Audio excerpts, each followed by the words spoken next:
Monkey Tail! Hello and welcome to another edition of the Monkey Tail podcast. I'm your host, Bruno Pinto, and with me as ever, I have my friend, slash co-host, slash Sifu, Mr. Marius Dunkley. Hello, people on the internet. Did you know that Sifu is Chinese for master teacher?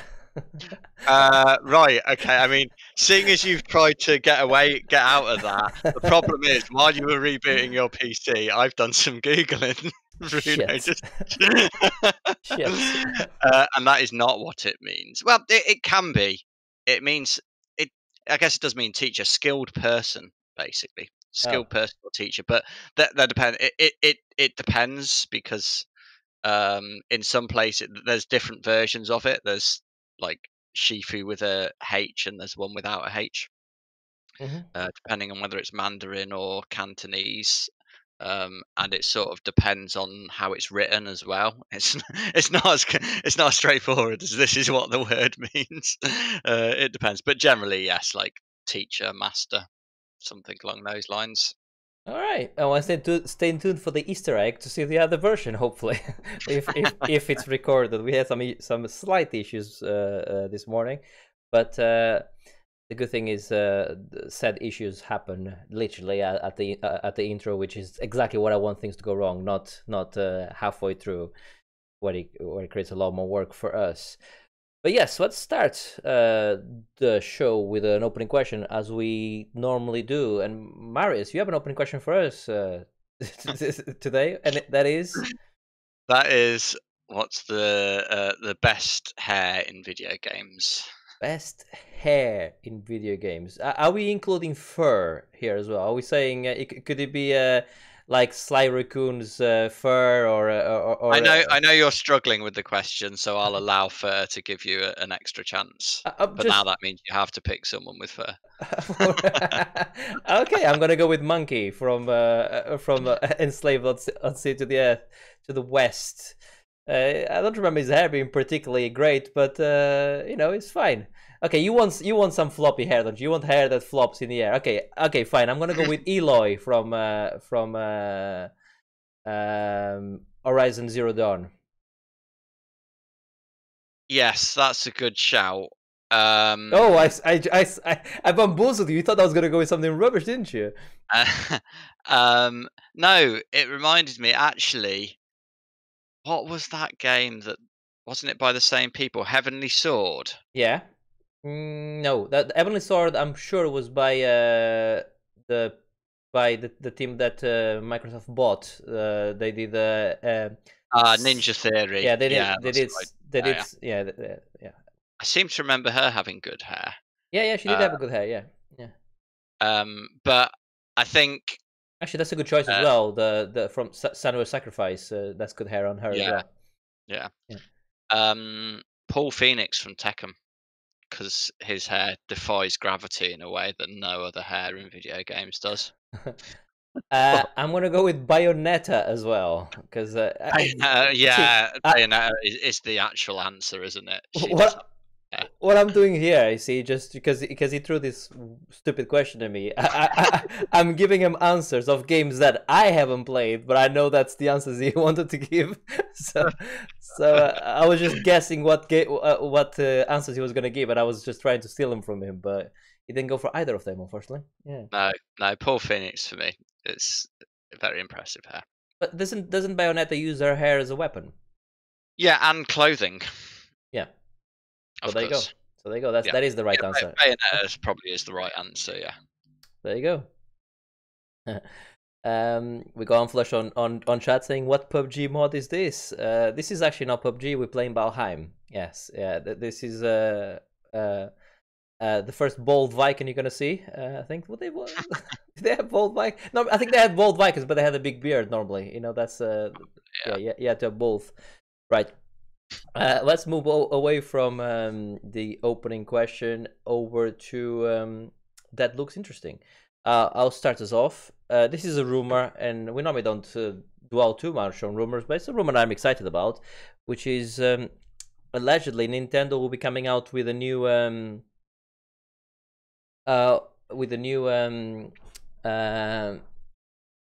console this Christmas, which will be able to output in 4K, slightly bigger screen, and yeah, in 4K. So what do you think about that? Are you excited? I mean, I know you haven't got one yet, but will you get the new one when it comes out? I mean, hasn't this been the news / rumor since the week after the Switch initially launched? Like, this has been going on for so long.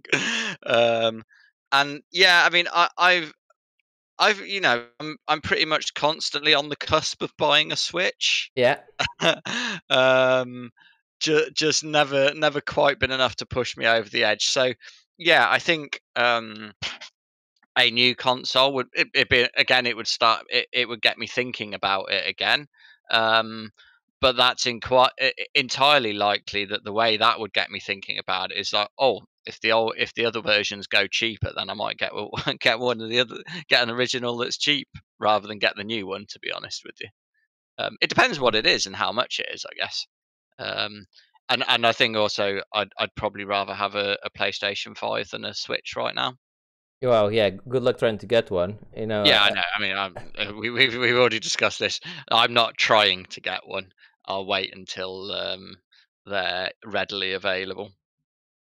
Yes, absolutely. No, I'm excited about this. My Switch is what now, 3 years old, probably. Actually, I'm saying, are you interested? Maybe the what happens is in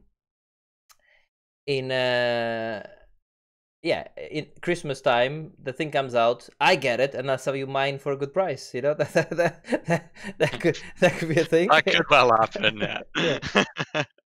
Yeah. Fair enough. Okay, what's your that looks interesting for this week then? I actually have a couple. There's another Okay. one that I forgot about.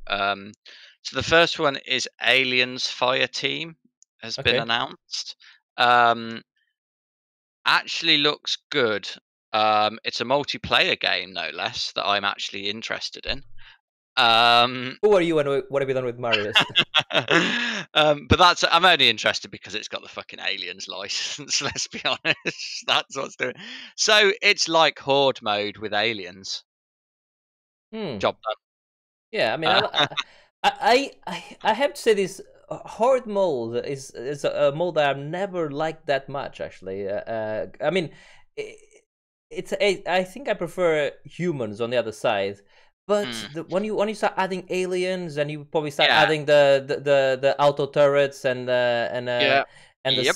the sensors, yeah, and Yeah. all of that, then it becomes more. I Yeah, suggest and they're coming through the ceilings and all of that shit. Yeah, I suggest you do watch the trailer. It does feel very Aliens.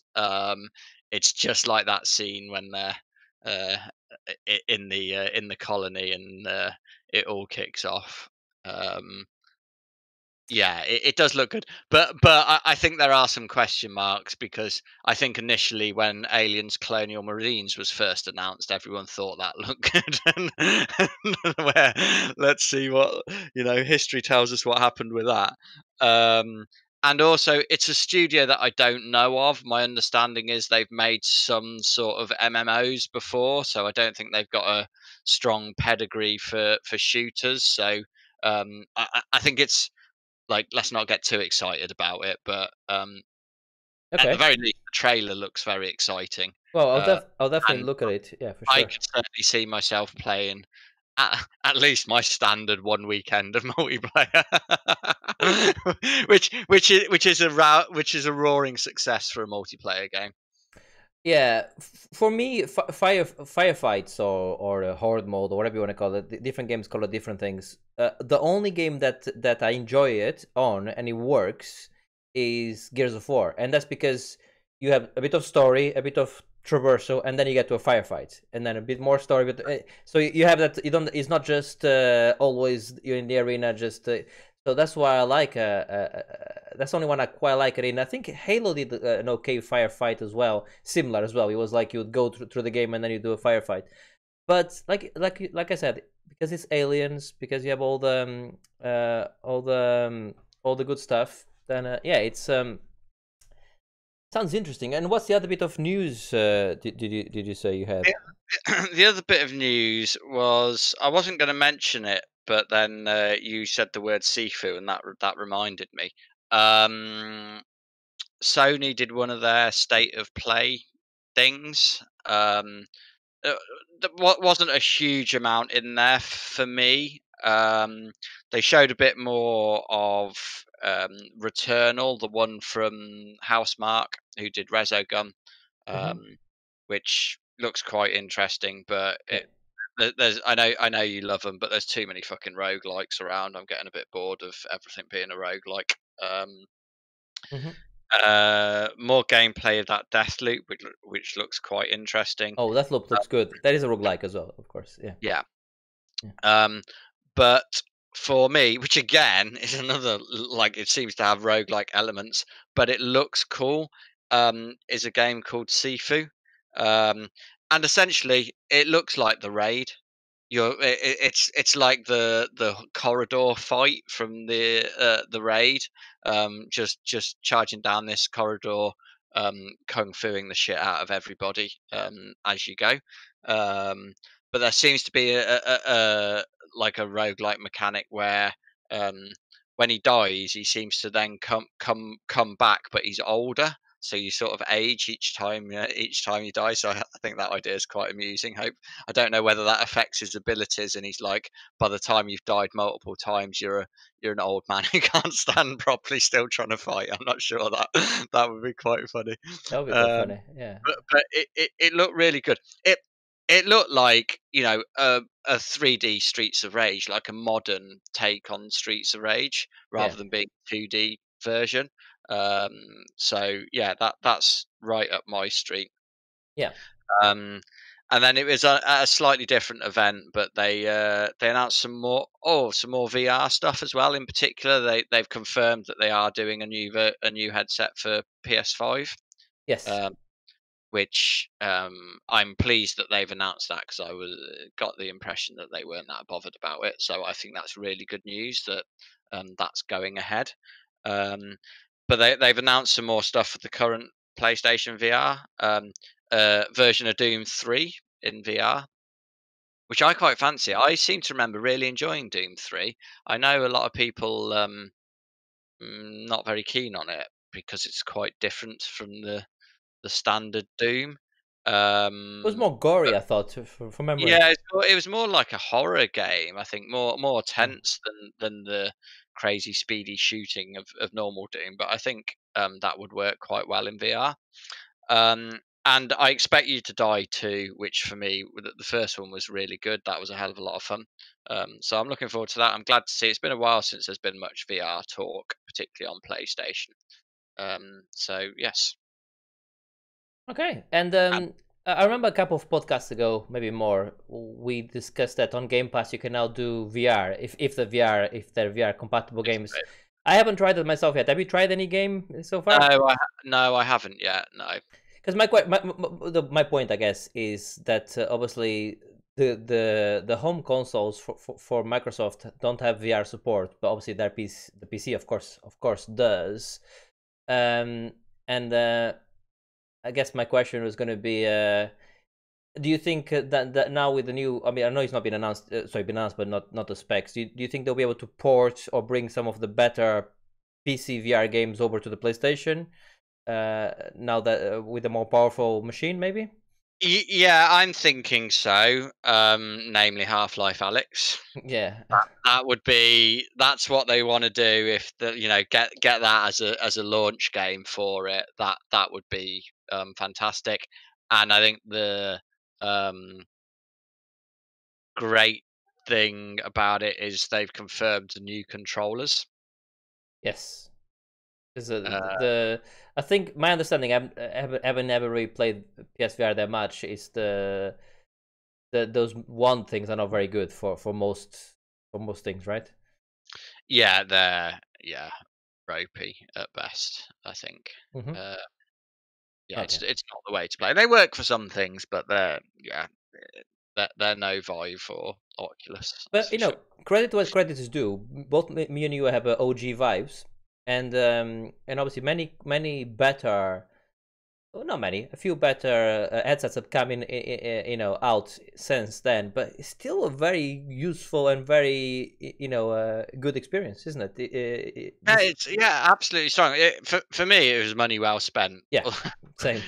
although a lot of money. It was money well spent. It's lasted. It's still going strong. Like, not the best version of it, but like playing Half-Life Alyx on it was fantastic. The controllers are great. My only real complaint about the Vive is how heavy and uncomfortable it is. And If you you can get the better strap for it, but I think it's quite expensive. The strap, I think it's like yeah, like £100 or something, if I'm not mistaken. yeah. Well, if it's one of those things. If it was £20, I'll probably buy it in an instant, because £20 for a better strap, Yeah. Oh yeah, absolutely. yeah. So exactly, yeah. Because if it was like something like £20 and then maybe another £20 for the better cable, then you quite easily make those two upgrades to make it slightly better. But the strap is something I don't really struggle that much. But then again, it's because I only play on the Vive. You play on on a more comfortable headset, the PSVR. Yeah. So for you see the difference.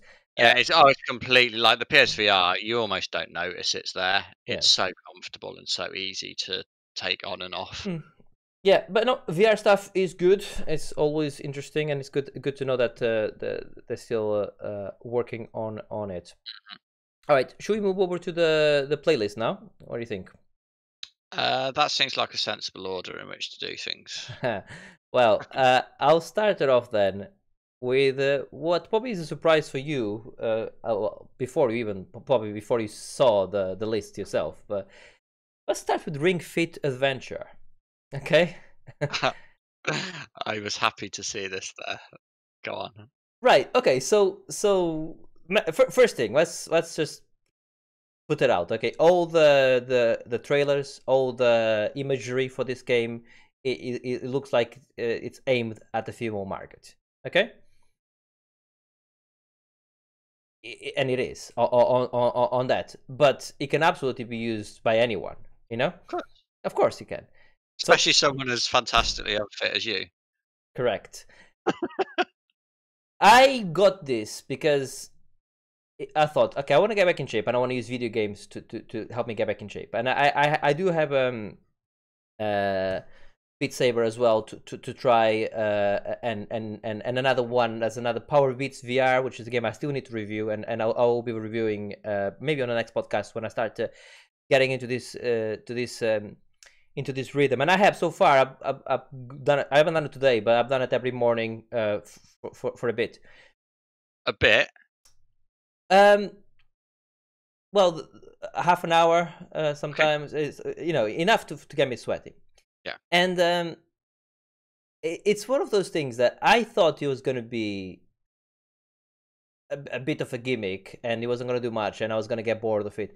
And boy, was I wrong. That it's not a gimmick at all. Okay. First of all, the resistance on the ring. If you the pulling it in, if you want to pull it in and actually get them both together and hold it in that position, it's quite a lot of resistance. And the fact of you trying to hold it in that position is doing your core, like holding it in, and same thing when you're stretching it. So that's for starters.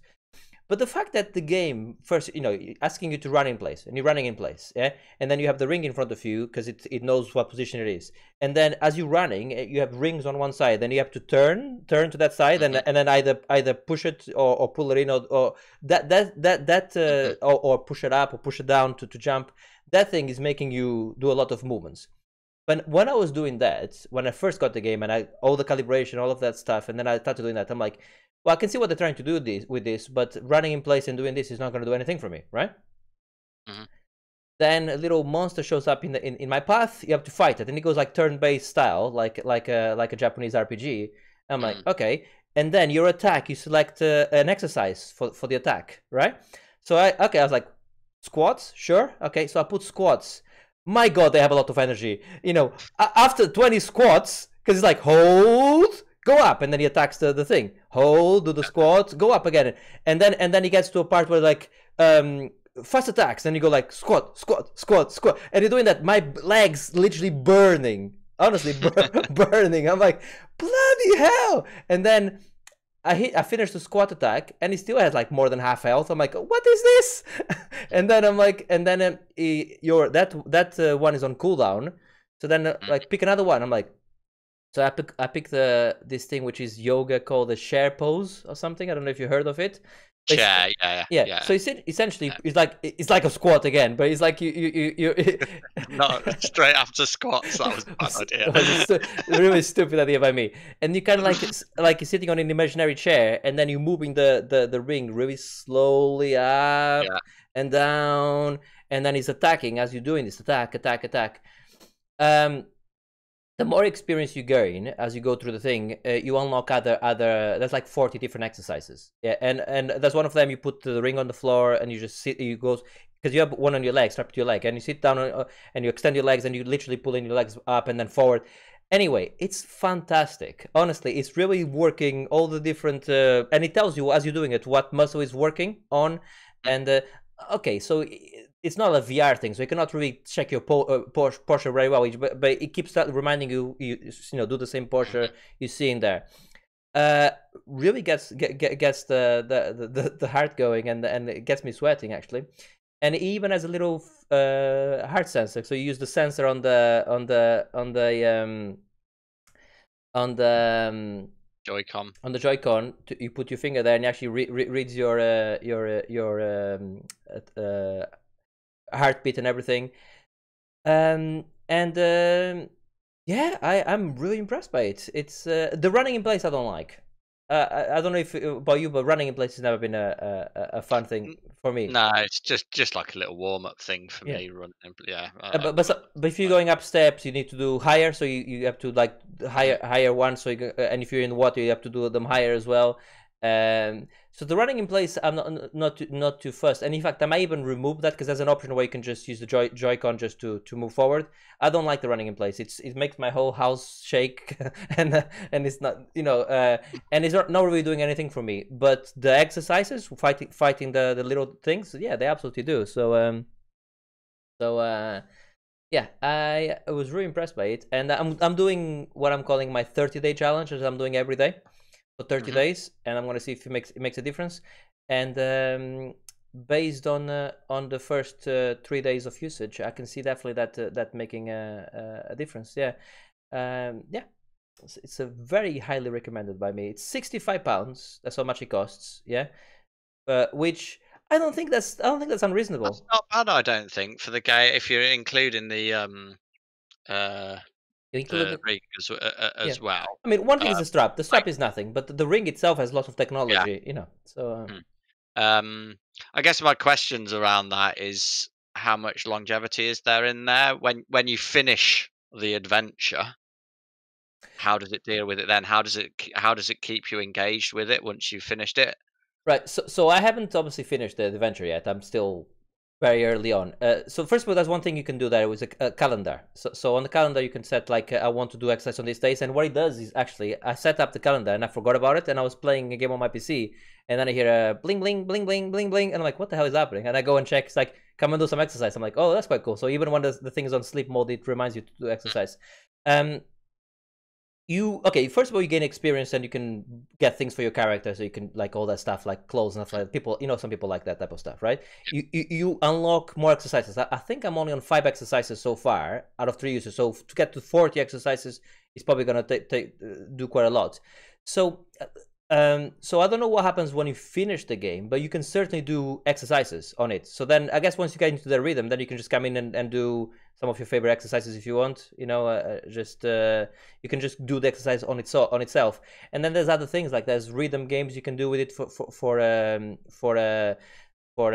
exercise where you have like some Nintendo music from Mario, from Zelda, and you can just do exercise to that rhythm. So I think I don't know what happens when you finish, but certainly there's lots of things you can do there, and you can also compare with friends.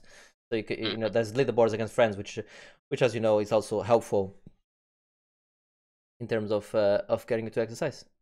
Yeah, it sounds good.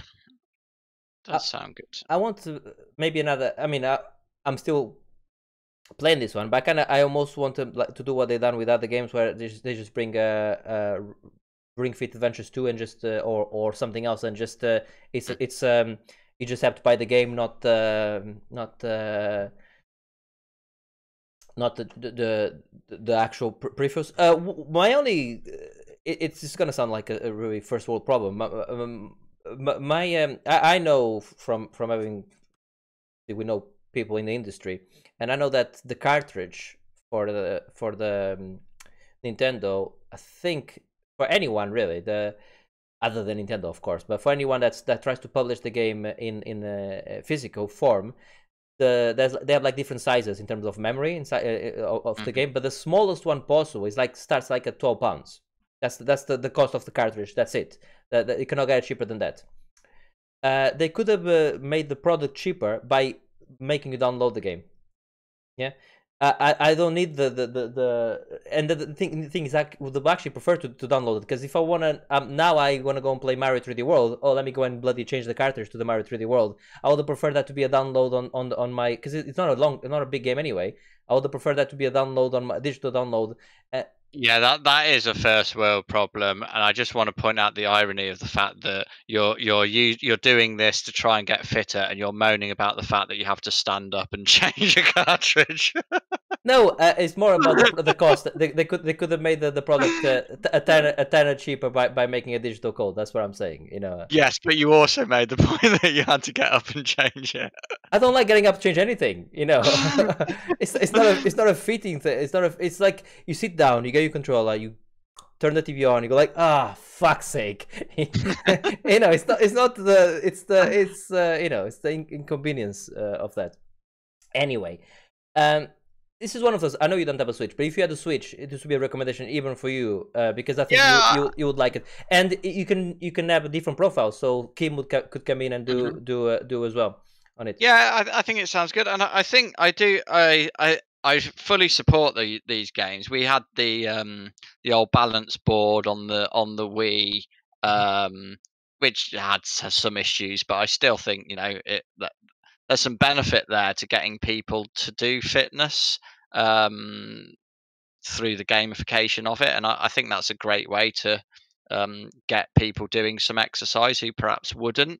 And I think some of them are genuinely really good. Like I did there was a UFC branded fitness game on the PS3 and Xbox, and that was really good. Like proper got me hurting. Yeah. I used it for a while. It was really, really good. I mean, rubbish because it was on the PS3 and you had to use the Move controllers for the tracking. So it was terrible in terms of that. But then I just ignored that. It just miscounted some things that you were doing and things like that. But yeah, I think it was really designed for Kinect. Yeah. But yeah, that was really good. So yeah, I'm definitely encourage people to start doing these sort of things. I think they're but it's good. Surprisingly, like for instance, even a simple thing like you standing up, right, and you got the Ring Fit on top of your head, yeah, and the pushing it in, it's so much harder when it's on top of your head, and that's actually doing something because you can feel it. And he knows if you don't do it, so you cannot like cheat the system. If you want to do the exercise, you have to really push it in, and as you know from doing exercise, it's a lot harder to do it on top of your head than it is in front of you.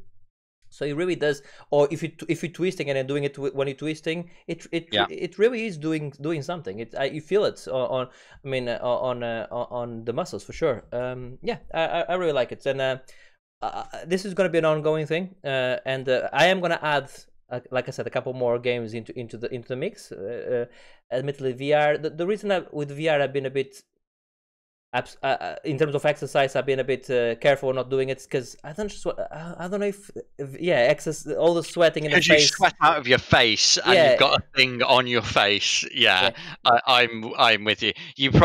I think there are like different face, like the foam bits. I think you can get more sweat friendly foam things. Maybe I get that first, and then I'll put Beat Saber on. I'll clear enough space, and I'll go crazy, on it. I've never looked, but I bet there's some specifically specific fitness games on VR. Well, there are Like Ring Fit. I'm sure that I know, like Beat Saber is not designed for fitness, but you can get some fitness out of it. But I'm sure there's loads of that is one fitness games in VR. I've never looked. I might have to have a look myself. I have one for that I got for review, which I haven't reviewed yet, but I will be doing it, which is called Power Beats VR. So I got that, for instance, which is a proper exercise. But yeah, I thought it's good gaming to exercise and something that's you gamifying it to makes it fun as well.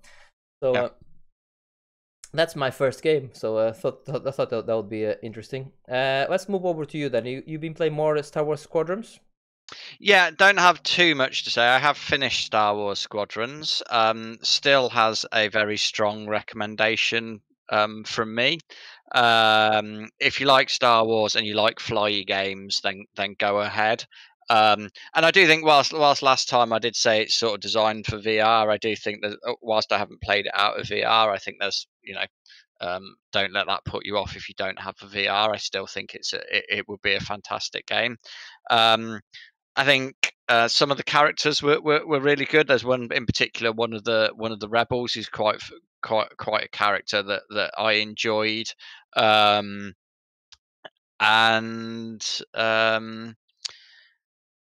it's better than Fallen Order. Okay. I would say it's a better Star Wars game than Fallen Order. I mean, I haven't played it, so I'm not gonna disagree with you. What I would say is, from the games that I played from EA, the Star Wars license, since they've got the 10-year license, Fallen Order was the best Star Wars they've done. Yeah. Okay. So based on all of the things I just said, didn't we work out a few podcasts ago that they only did 4? And 2 of them were Battlefront 1 and 2. Yes, right. So, I mean, I listen. I'm no doubt that that one proper gets you into the, because Star Wars, clues in the name, is wars in the stars, right? And fighting with TIE fighters and X-wings and all of that is Star Wars. Yeah, it's a big element of Star Wars. What I would also say is Star Wars is a space opera. So for me, the best use of the Star Wars license is when you do a space opera, i.e. KOTOR. But I would say either that, or when you do a Republic Commando, when you're a Stormtrooper, yeah, or when you're doing something like a TIE fighter simulator, like you're playing at the moment. It was great. I mean, I think my only other sort of not necessarily complaint, but thing that I'd like to see if they do a sequel is, as you pointed out, these literally are all space battles. There are no ground level. There's no ground level fighting. I would have liked to have seen some battles on the across the surface of the planet, rather than just in space. Yeah, I think it was a Rogue Squadron where you could go through the middle of the. Yeah. I forgot the name of the big mech things with the legs, whatever they called. Yeah, when they go through the legs and do the that's cool, man. Oh yeah, you could. Yeah. I think I would like to have seen some more of that. And there is a bit like they've done it before because it's in games like Rogue Squadron, but I sort of would have liked to have seen some, like, even if it was as some extras, just some scenes from the movies. I do quite enjoy playing out bits from the movies. So and there's none of that. The story is very much set in between the movies, so there's no characters from the movies or anything like that. Oh, I think there's one in there, but I would have liked to have seen a little bit of that. Like, I get it not being in the story, but I think some DLC or something, or some bonus missions where you're you're doing the Death Star run or something like that, I think would have been good. But yeah, I really liked it. That sounds good. I will, like I said before, it's not my type of game. I don't like the that type of shooters, but the more and more you describe it, the more and more I think I probably should give this a go at some point, if I can get it at the right price. Yeah, and it also does, like the old X-Wing games did, like the having to the power management, but it's pricey. So like you can switch where the power's focused. Is it in your lasers, your shields, or your engines, or try and balance it between them depending on what's going on and what you're trying to do. So Yeah. it adds a bit more rather than just flying around and shooting. You do have to give some consideration to that. Yeah, that sounds good. So you were having a few sound issues there, but I think it just picked up now. I think we can hear you fine again. But that's fine. Yeah. No. Yeah, I like that fact that the power management thing is quite cool. Even though you know, you put everything onto attack and forget about the shields. Just make sure you don't get shot, right? That's you know, you're a leaf in the wind. Yeah. It doesn't quite work like that. Yeah. Right. Let's move over to another game. I just want to just touch on Valheim. So I talked about last podcast. I played a bunch more of it, and I'm now, I would say, reached the cap of, this is an early access game. I've now reached the end of what I can do, or what I wanted to do anyway on the game. They have 5 bosses to fight, and I've now beat the 5th boss. In fact, when you beat the 5th boss, the item you get is a placeholder for what is going to be on the actual game. So that's I've reached the invisible wall. What I wanted to, I mean, I gave enough praise for this game last time, and what I would like to say is sometimes you praise these games and then you uncover a bit more, and you go like, well, maybe it wasn't as good as I said, but this one is still, everything I said about it last time, and it still holds up. I think this game is pretty special. It's over 5 million people have now got it as well, which is crazy. Obviously, there are things they could do better. The bosses. So yeah. So what I'm going to say is that I'm still saying everything I said is right, but I'm now going to touch on a few things that need to be fixed. So the boss battles are. There's 5 boss battles, and I think they intended all 5 boss battles to be different. One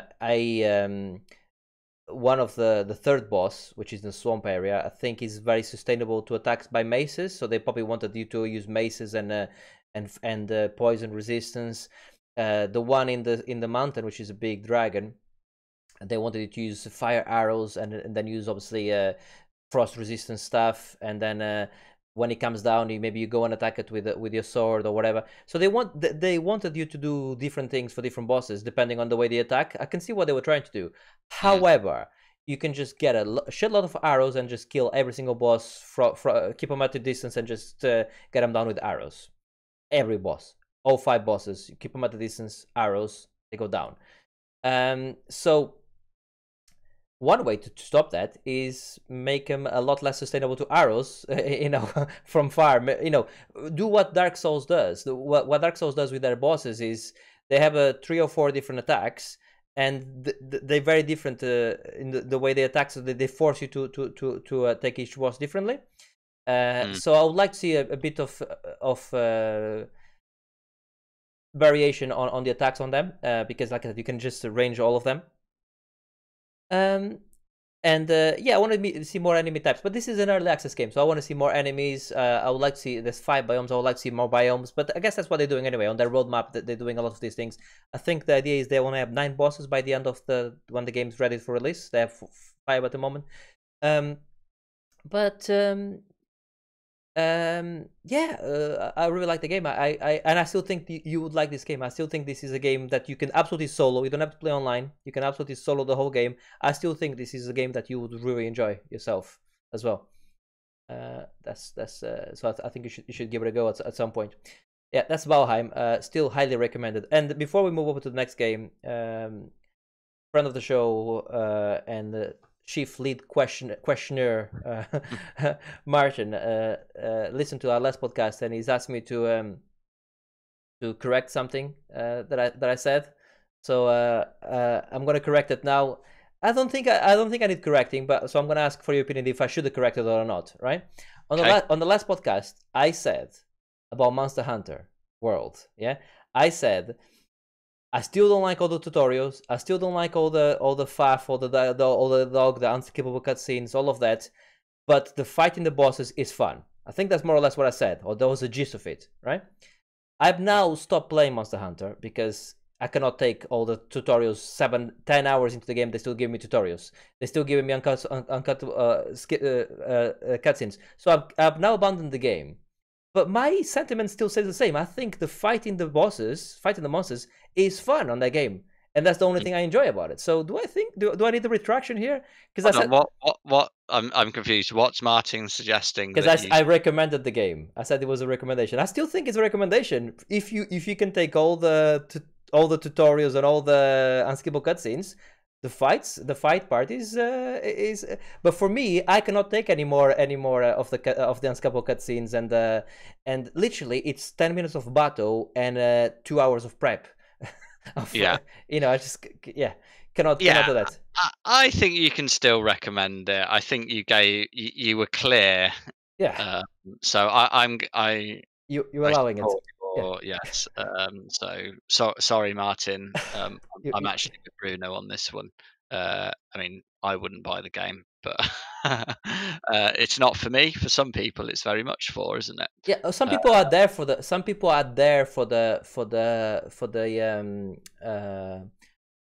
all that lore, all that talking, and by the way, this is. I'm completely throwing the show upside down. I'm throwing a why don't you in here before we continue. Okay, I've watched the movie Monster Hunter, the new movie with Mila Jovovich. Oh, okay.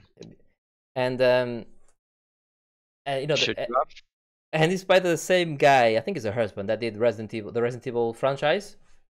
Yeah. You know, when we talk about video game movies being normally quite bad, right?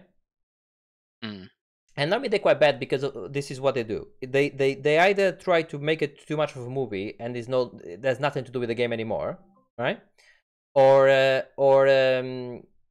you know, that's not the problem, right? Or it's just a bad movie, like Street Fighter being an example.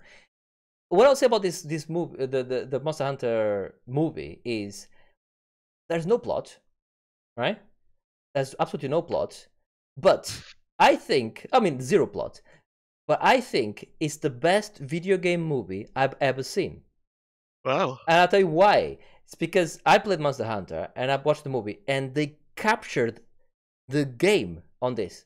You know, you have the training sequence. You have that's the boss there. How are we gonna go through the boss? Let's go and get this from this other thing so we can so we can weaken it this way and then we can go through it. There's the different biomes. There's everything. So actually, as a representation of the game, I thought it was excellent. As a representation of a video game, I thought this is probably the best example of how to make a video game movie where it's still entertaining, as in there's still good action scenes and everything like that, and it's staying true to the video game, actually. So there you go. That's a why don't you? A quick why don't you? Let's carry on with the playlist. So I've done Valheim, you've done Star Wars Squadrons. Let's move over to The Last Campfire, which, by the way, it's a game that I very much want to play, but I think it's on. Is that on Apple Arcade? That's how I've been playing it. Whether it's available elsewhere, I don't know. All right, I'll have a look while you talk about it. Yeah, so this is a little puzzle adventure type game from Hello Games, who did No Man's Sky, amongst other things. And I think this was their little palate cleanser. I think after No Man's Sky and all the shit they got when it got released, I think they just wanted to go away and do something a little bit quieter, and did this game. And you're wandering around this world. It's dead easy control, so I struggle with some of the touchscreen games and the controls, but this is one of those. You just press where you want your character to walk, and they walk there. It shows the dotted line of where you're going to go, what path you're going to take, and where they're going to end up. Click on an object to pick it up. Click on your character to drop an object if they're holding one. It's dead simple, and it works. Most importantly, and you're wandering around, solving sort of environmental puzzles to open up the world a little bit, and then you come to areas that are sort of set puzzle rooms that you have to try and make your way through. So things like having to move like move blocks around in order to open up a pathway, or that you can climb on, or to push switches, that sort of thing. And it's just a really nice game. It's nothing too taxing puzzle wise. Again, it works really well on the iPad. Just I can pick it up and play it for a bit while something else is going on. And I think special comment, particularly for Adam. I know he enjoyed them in Metro, but it has great cobwebs. When you walk through the cobwebs, they sort of stick to you and stretch a bit as you're walking through them. Good cobwebs, so recommendation for Adam there, if he likes his cobwebs in video games. I've just checked; it's available on everything: PlayStation, Xbox, Windows, and iOS. So there you go. Yeah, it looks recommended. Good. Yeah, it looks good. It's a game I want to have a go at. So definitely we'll look into that. Right. Let's move over to my last game, which is Fights in Tight Spaces. This is a brand new game. And if I describe this game to you, Marius, if I start by describing it as a deck building roguelike, you're going to say I'm out, right? Absolutely, yeah. Immediately. You're going to say I'm out. And I will say to you, don't go out just yet. It is a deck building game, but not in the sense you're thinking. So you are building a deck, but you're building a deck in every run, right? So you start the game, and by the way, I recommend doing the tutorial. Yes, you heard it here first. Do the tutorial first. But you start the game and you give you a balanced deck, right? And this deck, you have a deck of I don't know how many cards. Let's say 20. Yeah. And you go into these little rooms. So you have like like a Mario style, like you can see the course, like lots of different rooms, and you can pick your path, right? Mm-hmm. And you go into these small rooms, which they vary in sizes, but they're grid rooms with lots of squares, which is your movement squares, like a chessboard, right? Mm-hmm. And your character lands there, and it's a bit like what's the VR game we like with the black all white with the super hot. It's a super hot aesthetic, right? And you have your deck, and then you get dealt a few cards, and the cards might be like punch, and the punch does this much damage, right? Or kick, and the kick does this much damage. Or you can block, and the block blocks this much damage, etc., and so on, right? Or this attack can attack. This attacks can only attack one block, or they can attack 2 blocks away, etc., and so on. So that's your cards. But you forget about the cards. The cards are irrelevant. Essentially, that's your moves you have, right? And then you have the enemies that are on the same board as you. So then you have movement cards to move, and attack cards to attack, and defense cards to defense. That's it. And you have to obviously. And each enemy has, you can see their status. So they're going to attack with 8 power. So you can defend, or you can counterattack. You can do all of that type of stuff, as you imagine. Mm-hmm. And it's turn-based. So you do your cards until you finish your cards, and you move. And then the enemies do their attacks. And then you keep doing it until you clear the room. And then at the end, you can do something which is really cool. You can replay the whole thing. So you replace the whole fight. And it's very Jackie Chan style fighting. Because there's some parts where, for instance, you have like also... you can also have something like, for instance, save this the hostage or whatever, or make sure he doesn't get hurt, and your kicks on him don't affect him, but obviously the enemy's kicks affect him. So sometimes the enemy is about to kick it, and you go like, okay, kick the hostage, and he's gonna move him one square. So you're literally kicking him away, and then when you resume, they miss the punch on the hostage, that type of stuff, right? Mm-hmm. As you complete the rooms, you get money, and with money, if you go through a gym on your run, you can upgrade your cards. Now the cards don't get upgraded permanently; they get upgraded for that run only, right? And whenever you run out of health, you have to start again. The only thing that you can gain is other than experience. Is if you get to the next zone, you get normally you get a new deck which you can use. So there's you start with the balance deck, then you get a counter-attacking deck, and then you have a aggressive deck, which is pretty much as hard than the defense. You just very strong attacks. As a fan of martial arts, as I know you are, and a fan of a game like Super Hot in terms of doing the movement and the balancing act of maneuvering things in such a way to get a cool sequence going. This is that, yeah, and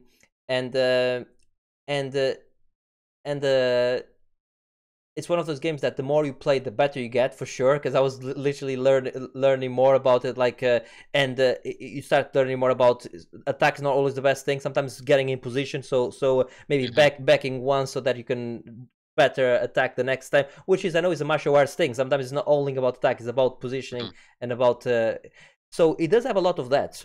I think it's brilliant, this game. I think it's a lot of fun, and I actually think you would like it. I honestly think you would like it. I've just clocked they've got a demo of the first mission on Steam, so at the very least, I'll give it a go and see if I can get over the card-based bullshit.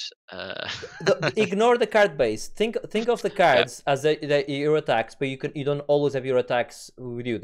They're randomly get generated, the attacks you have, and you can use the money you get on the playthrough to upgrade said attacks. That's the only thing. Forget about, then don't look at them as cards. Look at them as attacks, and then it's really a martial art simulator where you just moving around the really tight spaces, and it's cool because let's say you have an attack which is smash their head against a wall or an object. If they're in the open, you cannot do that, right? So, but you might be able to kick them, and they move back one square next to the wall, and then you go and smash their wall, get head against the wall, that type of stuff. Or you can use push one against the other. You can really use that Jackie Chan fight style to try and. Yeah, no, it sounds good. It's been on my radar for a bit because I just saw the title flicking through Edge magazine of a few months ago, and I was like, "Oh, this sounds good." And then I read it. I was like, "Oh, it's a card based thing." Not sure, but it still does sound good. Yeah. So yeah, I'll definitely give the demo a crack. At the very least, it's one of those. I thought I'm gonna play like an hour or an hour and a half just so I have something to talk about podcast because I want to review it. It's a review copy, by the way. I forgot to say that I got, and I thought I'll play at least an hour so that I can have my first impressions. And then like 7 hours later, I'm like, wow, this game is fun. This game is a lot of fun. So yeah. And I think you will like it. Like I say, that's Fights in Tight Spaces, and is very much highly recommended by me as well on this one. All right, let's move over to the last game on our list, and it's a Monkey Tail favorite. This one is. It is. Yeah. Beyond Good and Evil. I love this game. Yeah, so it's been on my list of games to replay for ages. So I've only played it through once. I never played it originally when it first came out. It wasn't until a good few years later that I played it on PC. And I remember really enjoying it, but I don't remember that much about the actual game, to be honest. I remember there being a hovercraft thing in there that you fly around in, and I remember the camera, but that was about the extent of my memory. It is still a really good game. So, like I say, you play Jade, who's a journalist essentially, and like the currency, you earn currency by taking photos. So they want you to try and document all of the creatures on the planet. So as you're going around, you're constantly trying to snap photos of all the animals that are there. And there are some really interesting animals. There's sort of anthropomorphized, oh dear, that was difficult, something like that, and animals on there, yeah, it's just really good. So like a bit of wandering around, talking to people, being sort of sent on missions to you still you trying to go with what? Do you want to have a crack at it? I'm gonna have a crack at it. Anthropomorphise. Nope.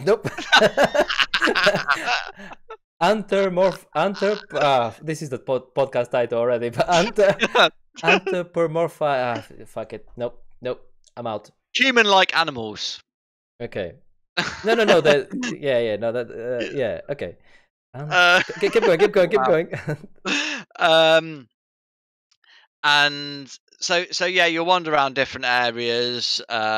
Little bit of combat in there, which is really quite simple combat. It is just one mouse button click to attack. Although you can dodge. Oh, go on. Anthropomorphise. There we go. There we go. Thank you, Google. And yeah, so far I'm loving it. I think maybe 4 hours in, something like that. What I would say is it does not work well on modern PCs. I'm playing it via Steam.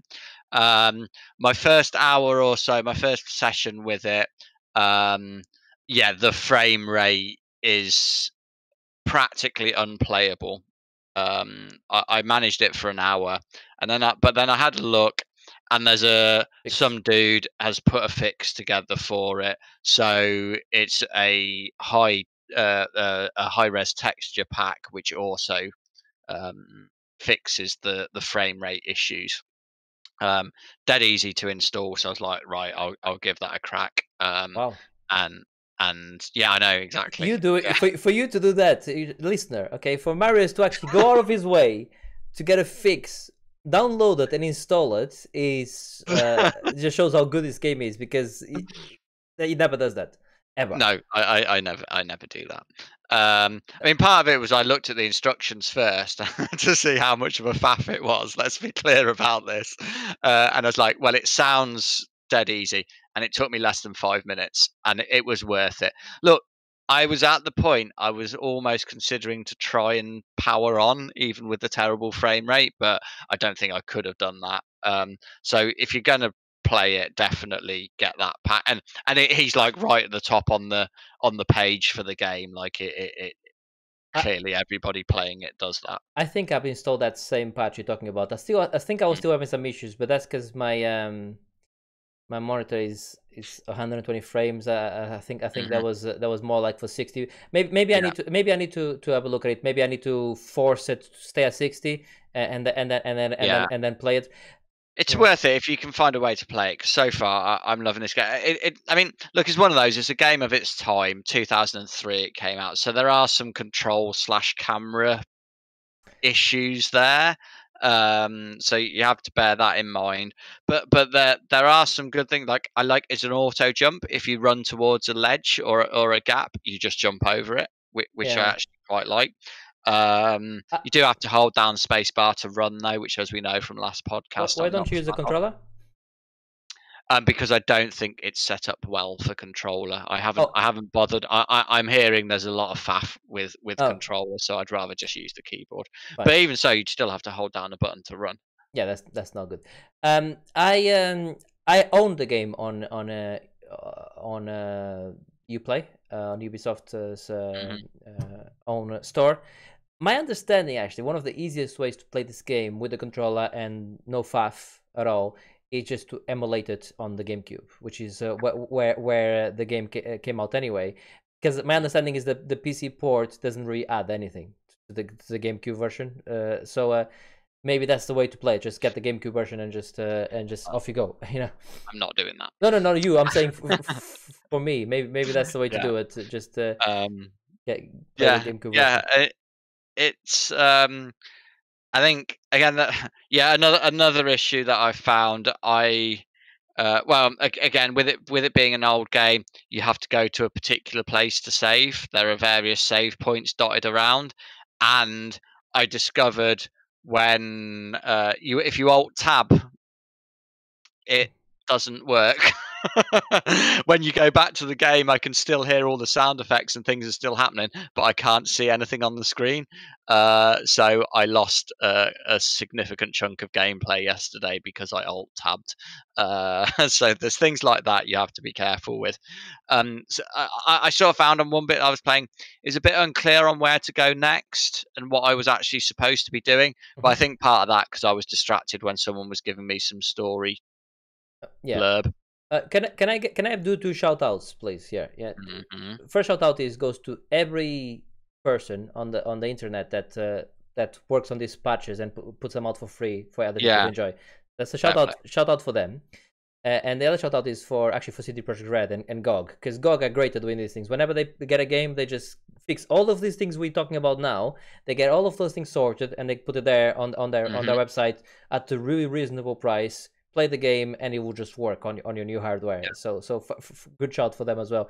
This is Hmm. a perfect game for them. Just if they had that on GOG, it would be like I would actually buy it again. Just Yeah. put it on, because I know that everything will be fixed straight away. Which fair play to them as well. Yeah, and the other thing that I'd forgotten about, the soundtrack is amazing. Yeah. It's really good. I had no recollection of the soundtrack, but there's some really good, really varied types of songs on there. Some like Latino type beats on there, um, and that there's an amazing reggae track. There is in fact a family of reggae rhinoceroses, like Rasta rhinoceros, which are brilliant. Yeah, I'm really enjoying this game a lot. So Beyond Good and Evil 2 allegedly is still going ahead, right? Allegedly, even though is it Simon Ansel or whatever his name is no longer Yeah, I think so. no longer involved with Ubisoft, but it's still going ahead. I love the world, and I'll definitely like to play a second one, but one can only but hope. I have tried to play this game recently, as recently as like a few months ago, so maybe I'll need to give it another go. Just have another play with Persevere, because it is a game that I did want to play again for sure. So that's Beyond Good and Evil. Good old 2003, I think is that when it came out, right? It was, wow. yeah. Old game. All right, should we move over now to the Why Don't You? This is the part of the show where we give you a suggestion of something to do, something to watch, something to eat, something to do anything really with. And I've already gave one earlier, but that was a bonus one when I did the Monster Hunter movie. So have you got one for us, Marius? Don't know what to go. I've got a few to go from. I'm not going to do a Ben. I don't want to do all of. I don't want to just like drop No. all. I like to save up my. I But respect that. having said that, I think what I'm going to do is the most immediately recent. I am gonna squeeze a couple in because they're of a theme, Mm-hmm. and that is 2 movies. One is called The Turtle and the Sea.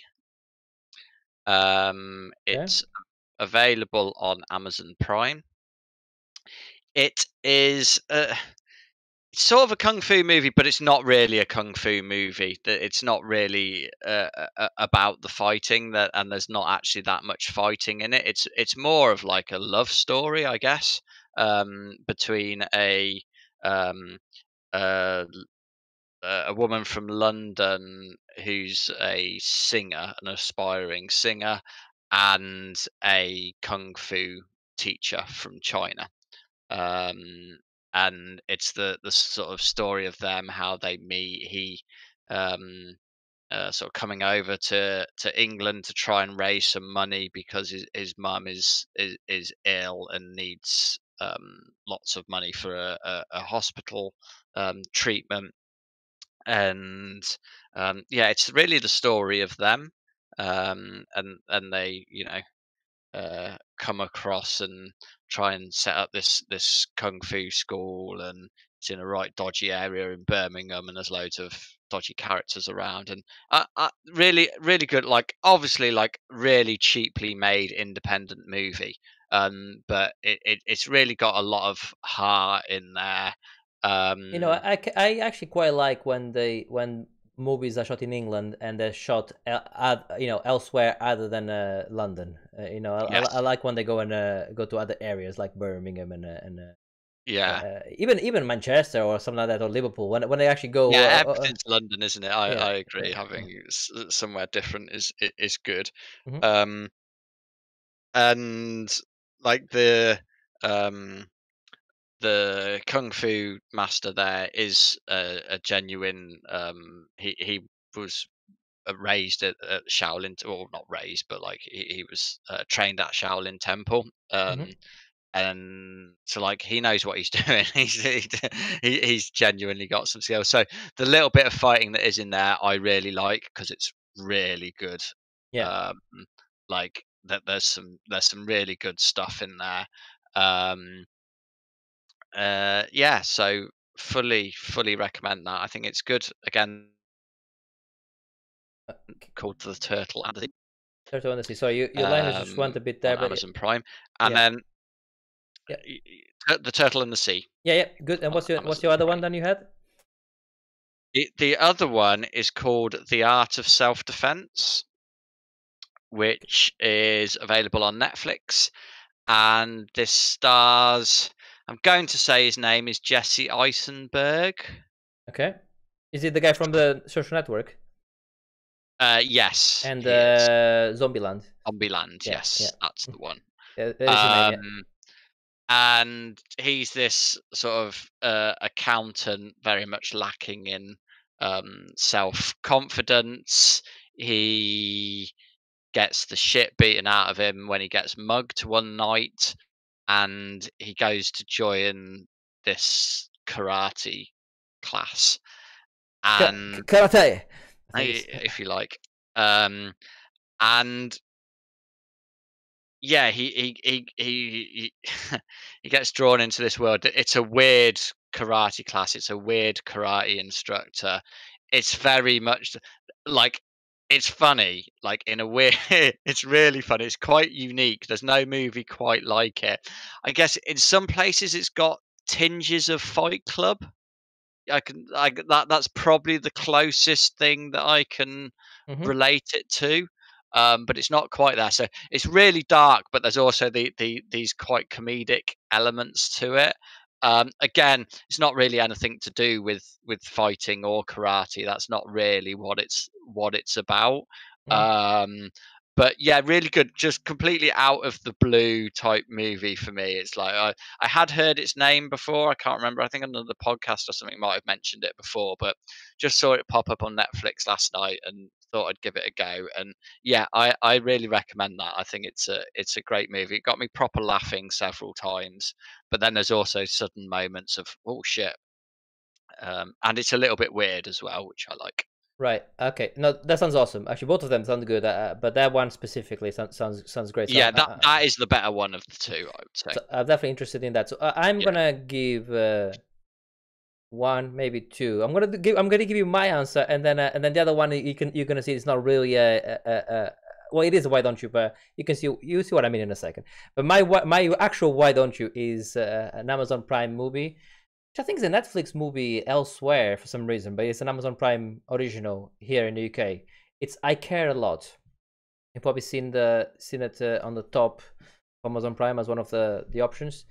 It's starts Rosamund Pike, and she's a bit of a shark kind of person. What she does is she goes for vulnerable old people that and then I mean, this is all in the beginning of the movie, but through a series of connections she has, other dodgy people, she'll go to a vulnerable old person, and she'll get the doctor to say that they cannot really take care of themselves.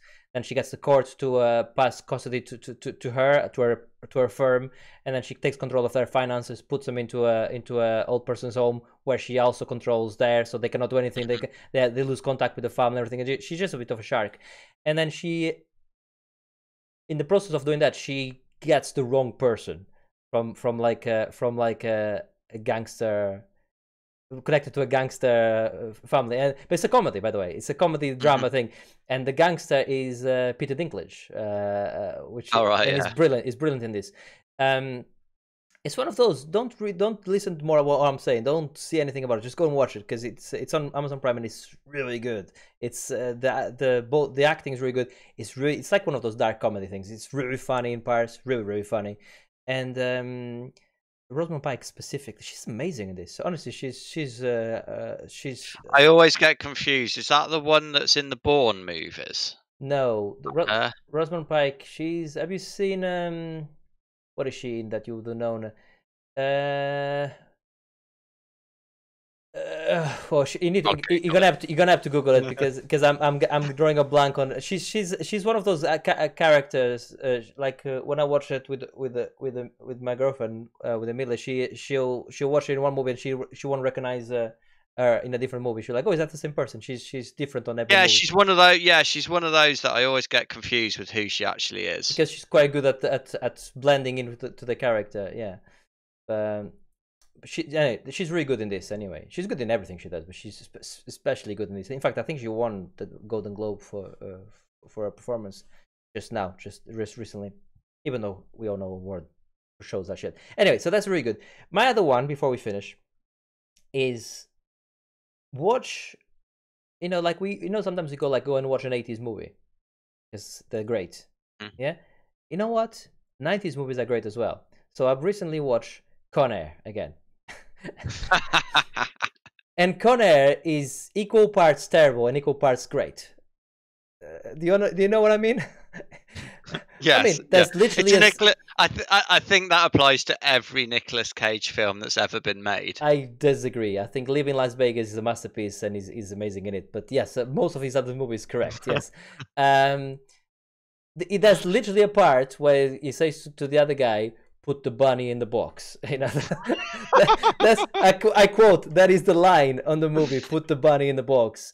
And then he doesn't put the bunny in the box, and then after he deals with him, I told you to why didn't you put the bunny in the box? That type of dialogue, yeah. It's awful, and it's explosions, too many explosions. I actually had to go and check, is this a Michael Bay movie? It isn't. Too many explosions. Some really good actors. John Malkovich is great in this. Steve Buscemi as he comes in chains, and they have to actually bring him with the poles, actually bringing him into the plane and everything. Is like, oh yeah, I do remember that now. Yeah, it's I watched The Rock when Sean Connery passed away. I watched The Rock because I wanted to watch one of his movies. I watched The Rock. Obviously, that's another 90s movie. Go and watch a 90s action movie. They're terrible, but they're good. That's my that was my. So have you got any 90s like that? I mean, obviously there's lots of great ones, but yeah, Conair is a good one.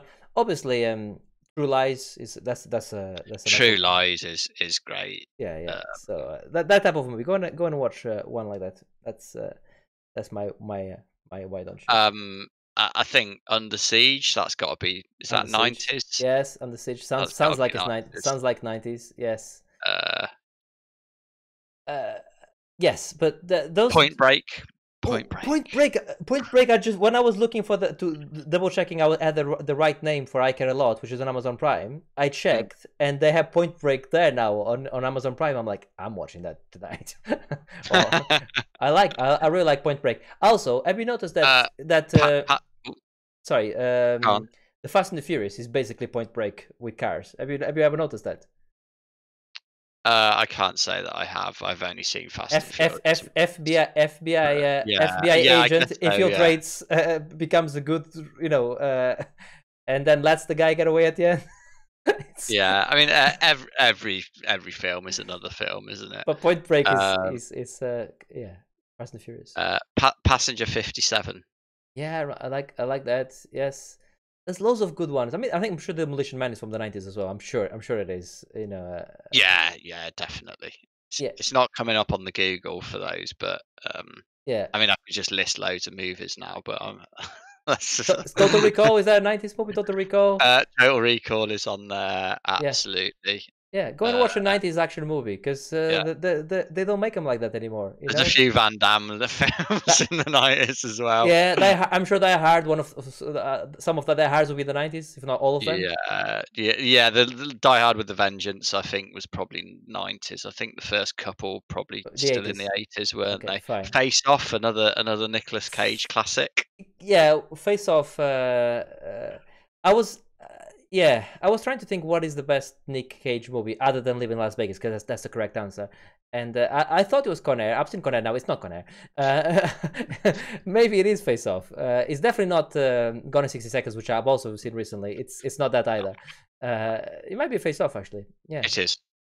that might be his best movie, other than Live in Las Vegas, that's his actual best movie. Yeah, Snake Eyes is good as well. I seem to remember. But he's on Conair as well. He's doing some sort of accent, which he comes in and out. He's trying to do this. I think it's a southern accent he's trying to do. He comes in for a bit, goes off again for ages, and comes in again at some points. His accents are terrible. But I mean, he's awful in that movie. But it's such a good action movie, though. I might have to rewatch that myself. Yeah, I mean, because the thing is, Steve Buscemi is great in it. And so is John Malkovich, and that's why you're there for, of course. Yeah. Conair, watch it. Great songs. Also, ridiculous reason why he goes to prison. So in self-defense, he kills the guy, but then he goes to prison because he killed the guy that was attacking him with a bottle. Are you joking? In what country are you gonna go to? I mean, I know he killed him, but what country are you gonna go to prison for self-defense when somebody's coming at you with a bottle? I know they had to get him. They had to get a plot for him to get into prison, and then he stays in prison for ages. And he happens to go on with his supermax prisoners when he's in parole. Why are they putting him in that plane? Why don't they just go in by bus? Or the plot is preposterous. Just to get him into that position, it's just so stupid. The plot, but I'm still recommending it. Yeah. It makes no sense. Everything from the beginning makes no sense. Why he went to prison. I mean that's a lot of 90s action films. Why they put them in a yeah, and just to finish on 90s, I don't know if it's 90s or 80s, but there's a Stallone movie I really like, which is Locked Up, which I really like. That's Stallone movie where he's in prison. Yes, I really like that one. Yeah. With Donald Sutherland is the prison guard, Is it Locked Up, the movie? I think it's definitely called Locked Up, yeah. They build a car halfway through there's a montage of them building a car. It's proper like... that's Locked Up. I'm sure it's called Locked Up, yeah. I'm not sure. You're not sure it's called Locked Up? It's called something. It is a Stallone movie, and he is in prison. I'm not sure I've seen that one. You've never... It is 89. Oh, so yeah, it's close. I hate the post on the 90s. Yeah. If you haven't seen that, that's what you need to watch. I don't think. Looking at it, I don't recognize anything. That's one of the movies I had in VCR when I was younger. So that movie was watched on repeat and repeat and repeat. Yeah. Listen, I kid you not. It's a prison movie. With so you have all the capers of the prison escape, the guards, whatever, all of that thing thrown into, yeah. He has Stallone at being his Stallone best, and halfway through the movie, there's, I kid you not, a montage of them building a car. Okay, which is, there's nothing more 80s and 90s than a montage of a car being built, and the grinding of the polishing, all of like the A-team kind of thing. Halfway through the movie, there's that, and he fits in the movie. Okay, yeah, Locked Up is good. Anyway, that was my why don't you. Right, I think that's it from us. Unless you have something else you want to add. No, I think we've actually covered everything this time. Good. All right. Right. Okay. Well, we're gonna leave it there then. The best thing you can do for us, if you guys if you listen this far and you're still with us, is go ahead and give us a like and or review on your podcast choice of podcast service of choice. So a like is already a massive improvement you can give.